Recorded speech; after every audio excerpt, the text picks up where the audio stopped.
Hello student, welcome to एक my YouTube channel VS के refund. तो कैसे हैं आप लोग? आई होप कि अच्छे होंगे। आपकी जो स्टडी चलेगी बहुत ही बेहतरीन चलेगी। तो आज के सेशन में बात करने वाले हैं क्लास 12th के हिंदी के बहुत ही खास ऑब्जेक्टिव क्वेश्चन की। याद रखिएगा, आपके एग्जाम यानी 2026 के परीक्षा के व्यू से काफी ज्यादा खास क्वेश्चन है। तो आप लोग सारे क्वेश्चन को अच्छे तरीके से देखने का प्रयास कीजिएगा, क्योंकि जितना प्रश्न आज की इस क्लास में कराया जाएगा ना, आपके एग्जाम 2026 के परीक्षा के व्यू से काफी ज्यादा खास क्वेश्चन होगा। ठीक है, तो आप लोग अच्छे तरीके से सारे क्वेश्चन को देखने का प्रयास करेंगे। तो चलिए बिना टाइम क्वेश्चन की तरफ बढ़ते हैं। इससे पहले क्लास को लाइक नहीं है तो क्लास को लाइक कर देंगे और चैनल को सब्सक्राइब कर लेंगे। और हमारे साथ आप लोग भी जो है आंसर को जो है टिक आउट करते चलेंगे। और जहां आपको डाउट हो वहां क्या करना है, कमेंट जरूर करना है और जरूर पूछना है। ठीक है, और 1 नंबर क्वेश्चन आपके स्क्रीन पर मौजूद है।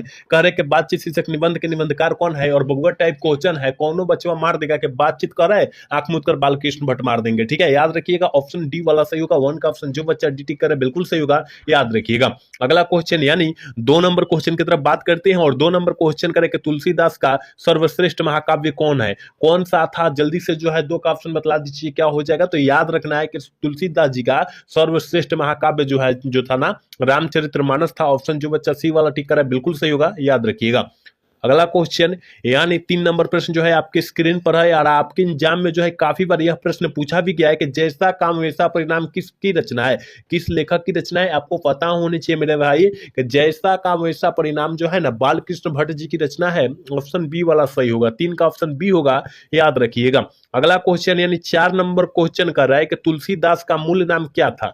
तुलसीदास जी का मूल नाम जो था वो क्या था? तो याद रखिएगा राम बोला था, क्योंकि बचपन में जो है राम भक्त जो थे, राम जी का बहुत मानते थे, जिसके कारण जो है लोगों ने इनको जो है राम बोला, नाम रख दिया, याद रखिएगा। चलिए अगला क्वेश्चन की तरफ बात करते हैं। और अगला क्वेश्चन 5 नंबर क्वेश्चन करे कि विशेषण के मूलतः कितने प्रकार है। विशेषण के मूलतः कितने प्रकार होते हैं आपको पता होना चाहिए कि विशेषण जो होते हैं वो 4 प्रकार के होते हैं। विशेषण कितने प्रकार के होते हैं? 4 प्रकार के होते हैं, याद रखिएगा। अगला क्वेश्चन यानी 6 नंबर क्वेश्चन करें कि अंश का विशेषण क्या होता है। आपको पता होना चाहिए कि अंश का विशेषण जो हो जाएगा आंशिक हो जाएगा। क्या हो जाएगा? आंशिक हो जाएगा। ऑप्शन डी वाला सही होगा। एक पूछा जाता है समाज का पूछा जाता है, ठीक है, एक समाज का तो सामाजिक मारिएगा, इतिहास का पूछा जाएगा। ठीक है, एक जो होएगा इतिहास का विशेषण पूछा जाएगा, ऐतिहासिक मारिएगा। एक पूछा जाता है जात का पूछा जाता है, तो याद रखिएगा जातीय मारिएगा। क्या मारिएगा? जातीय। इसका विशेषण पूछा जाता है, तो आप लोग याद रखिएगा जितना हमने अभी बतलाया। ठीक है,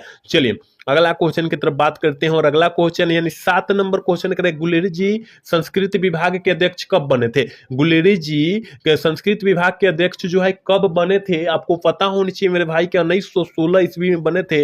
ऑप्शन सी वाला सही होगा, 7 का ऑप्शन सी होगा, याद रखिएगा। जितना क्वेश्चन कराया जाए रहा ना आपके एग्जाम 2026 के परीक्षा के से काफी ज्यादा खास क्वेश्चन है, तो आप लोग अच्छे तरीके से सारे क्वेश्चन को देखेंगे। अगला क्वेश्चन यानी 8 नंबर क्वेश्चन करें कि आखिरी कलाम किनकी रचना है, किस लेखक की रचना है? आखिरी कलाम जो है किस लेखक की रचना है? तो आपको पता होनी चाहिए कि आखिरी कलाम जो है, याद रखिएगा, मलिक मोहम्मद जायसी जी की रचना है। ऑप्शन सी वाला सही होगा, 8 का ऑप्शन सी होगा, याद रखना है। देखिए सारा प्रश्न जो है आपके एग्जाम में कभी ना कभी पूछा गया है, तो आप लोग अच्छे तरीके से सारे क्वेश्चन को देखेंगे। अगला क्वेश्चन करें तुलसीदास सूरदास का निधन कब हुआ था? आपको पता होनी चाहिए कि सूरदास का निधन जो हुआ था 1783 ईस्वी 1583 ईस्वी में हुआ था, याद रखना है। ऑप्शन बी में दिया है, ऑप्शन बी वाला सही कर देंगे, 9 का ऑप्शन बी होगा, याद रखिएगा।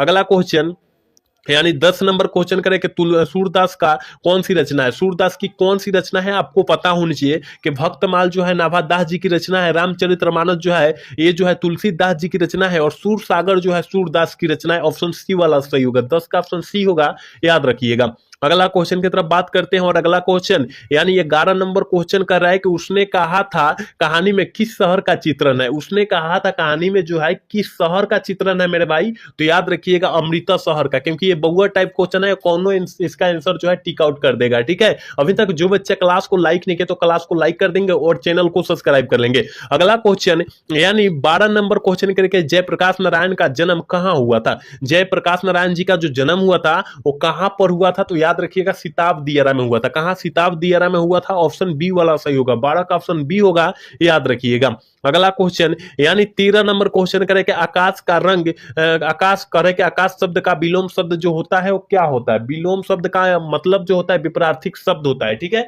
याद रखिएगा, यानी उल्टा शब्द भी हम लोग कह सकते हैं। विलोम शब्द का मतलब जो होता है विपरीत शब्द होता है, उल्टा शब्द होता है। तो यानी आकाश का विलोम शब्द जो हो जाएगा क्या हो जाएगा? तो पताल हो जाएगा, उल्टा शब्द होता है। ठीक है, ऑप्शन बी वाला से होगा। 13 का ऑप्शन जो बच्चा बीटी कर रहा है बिल्कुल सही होगा, याद रखिएगा।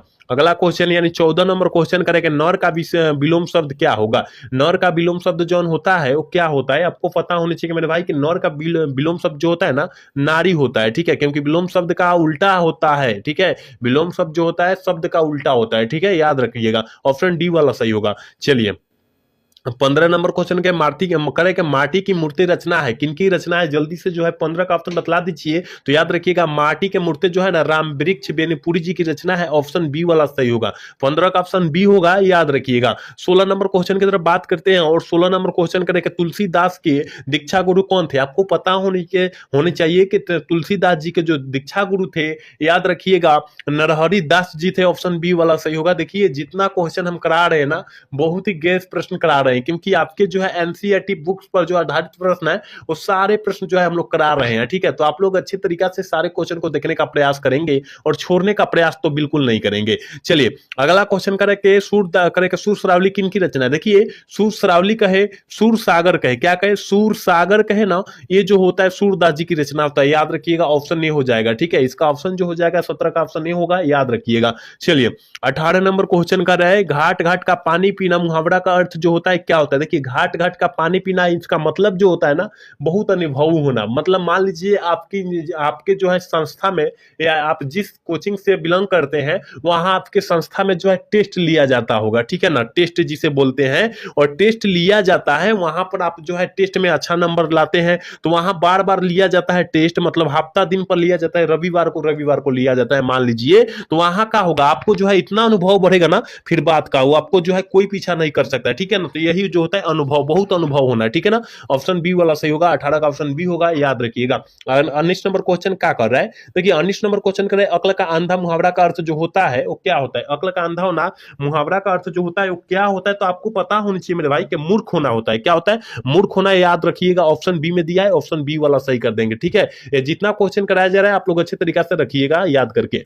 चलिए कर संस्कृत के 4 अध्याय किनकी रचना है। संस्कृत के 4 अध्याय जो है ना, याद रखिएगा, रामधारी सिंह दिनकर जी की रचना है, क्योंकि संस्कृत के 4 अध्याय का मतलब जो होता है ना, राम अर्धनारीश्वर के पाठ की बात किया जा रहा है, ठीक है। तो आप लोग याद रखिएगा इस चैप्टर को। चलिए अगला क्वेश्चन की तरफ बात करते हैं और अगला क्वेश्चन कर 21 नंबर क्वेश्चन कर कि रोज इनमें क्या है। आपको पता होनी चाहिए कि रोज इनमें से क्या है, जल्दी से इसका आंसर बताइए क्या हो जाएगा, ठीक है ना। तो रोज जो है ना, याद रखिएगा, अगेज जी के द्वारा रचा हुआ एक जो है कहानी है। क्या है, कहानी है, ऑप्शन बी हो जाएगा, ठीक है। 21 का ऑप्शन बी होगा, याद रखिएगा। चलिए अगला क्वेश्चन की तरफ बात करते हैं। 22 नंबर क्वेश्चन करें नाभादास की अभिरुचि थी। देखिए नाभादास जी की अभिरुचि जो थी किसमें थी, तो आपको पता होनी चाहिए कि सारे लड़कों का जो होता है अभिरुचि किसमें ना किसमें होता है। मान लीजिए किसी को पढ़ने में जो है फिजिक्स में मजा आ रहा होगा, किसी को जो है पढ़ने में हिंदी में मजा आ रहा होगा, किसी को जो है इंग्लिश में मजा आ रहा होगा, किसी को फिजिक्स केमिस्ट्री कुछ में मजा आ रहा होगा। तो यही जो होता है अभिरुचि बोला जाता है, ठीक है ना। तो नाभादास जी की अभिरुचि जो थी वो किसमें थी, यही पूछा जा रहा है। तो याद रखिएगा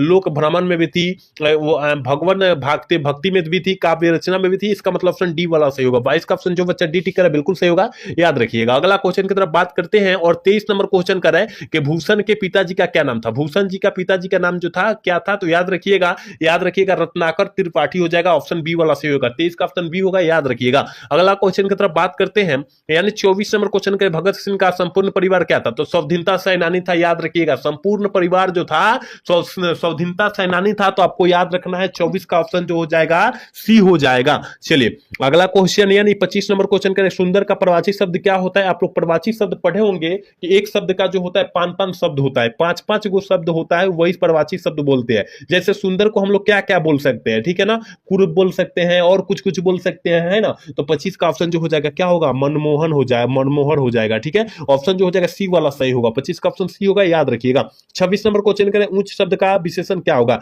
ऊंच शब्द का विशेषण जो होगा वो क्या होगा पूछा जा रहा है, तो याद रखिएगा विशेषण पूछा जा रहा है ऊंच का, तो ऊंचाई हो जाएगा, ऑप्शन बी वाला सही होगा। 26 का ऑप्शन बी होगा, याद रखिएगा। चलिए कह रहा है 27 नंबर क्वेश्चन क्या है, भोर का तारा किनकी रचना है? भोर का तारा किनकी रचना है? तो याद रखिएगा जगदीश चंद्र माथुर जी की रचना है। भोर का तारा होना ये जो है जगदीश चंद्र माथुर जी की रचना है। ऑप्शन डी वाला सही होगा। चलिए अगला क्वेश्चन 28 नंबर क्वेश्चन करें, कोणार्क के नाटककार कौन है? कोणार्क के नाटककार जो है वो कौन है? जल्दी से जो है 28 का ऑप्शन बतला दीजिए क्या हो जाएगा? तो जगदीश चंद्र माथुर जी है। ऑप्शन बी वाला सही करेंगे। 28 का ऑप्शन बी होगा, याद रखिएगा। 29 नंबर क्वेश्चन क्या करे कि मोहन राकेश के बचपन का जो नामुआ था वो क्या था? तो याद रखिएगा मदन मोहन गुलेलानी था। ऑप्शन ए में दिखाई दे रहा है। ऑप्शन ए वाला सही कर देंगे। याद रखना है जितना क्वेश्चन कराया जा रहा है आपके एग्जाम के पॉइंट ऑफ व्यू से काफी ज्यादा खास क्वेश्चन है, तो आप लोग सारे प्रश्न को याद रखने का प्रयास करेंगे। अगला क्वेश्चन की तरफ बात करते हैं और अगला क्वेश्चन यानी 30 नंबर क्वेश्चन करेंगे, जानवर और जानवर जो है किन की रचना है? आपको पता होना चाहिए कि जानवर और जानवर जो है मोहन राकेश जी की रचना है। ऑप्शन बी में दिया है और ऑप्शन बी टिक कर देंगे। 30 का ऑप्शन बी होगा, याद रखिएगा। 31 नंबर क्वेश्चन क्या करे कि दलविहीनी लोकतंत्र किसके मूल उद्देश्य में है? दलविहीनी लोकतंत्र जो है किसके मूल उद्देश्य में है? जल्दी से जो है 31 का ऑप्शन बतला दीजिए क्या होगा? तो 31 का ऑप्शन जो हो जाएगा ये हो जाएगा साम्यवादी के है। ठीक है, ऑप्शन ए वाला सही होगा। ठीक है, ऑप्शन ए वाला सही होगा, याद रखिएगा 31 का। चलिए 31 का ये नहीं होगा, दलविहीनी लोकतंत्र किनके मूल उद्देश्य में? काल ऑप्शन बी होगा। ठीक है, ऑप्शन बी होगा मेरे भाई, याद रखिएगा मार्क्सवाद और लेनिनवाद के रूप में है, याद रखना है। ऑप्शन यहाँ बी होगा, ऑप्शन ए नहीं होगा, याद रखना है। ठीक है, यहां सुधार लीजिएगा आप लोग। चलिए अगला क्वेश्चन 32 नंबर क्वेश्चन करें, नामवर सिंह को साहित्य अकादमी पुरस्कार जो है कब दिया गया था?